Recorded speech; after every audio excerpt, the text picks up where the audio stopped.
د کابل پوهنتون اداري خالي بستونو لپاره له 1450 تنو داوطلبانو څخه د آزاد سیالۍ له لارې ازموینه واخیستل شوه. د ازموینې په پرانیسته کې د لوړو زده کړو وزارت مالیه او اداري معین مولوي حافظ محمد حامد حسیب داوطلبانو ته د ازموینې د روڼتیا په اړه ډاډ ورکړ او ویل چې وړ کسان به خالي بستونو ته لار پیدا کوي. د افغانستان اسلامي امارت علی العموم او خاص کر د لوړو زده کړو وزارت تاسو ته دا ډاډ او دا اطمینان درکوي چې همیشه به مو کوشش دا وي چې کاري فرصتونو لپاره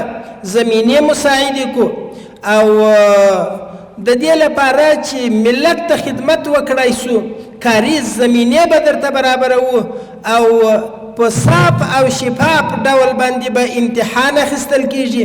او مستحق کسانانو ته به دا فرصت برابریږي چې هغوی خدمت وکوي. وروسته د لوړو زده کړو وزارت مالیه او اداري معین د دغه وزارت د ازموینو کمیټې غړو د کابل پوهنتون او په ازموینه کې د ګډون کوونکو استازو په حضور کې د پوښتنو صندوق پرانیستل شو.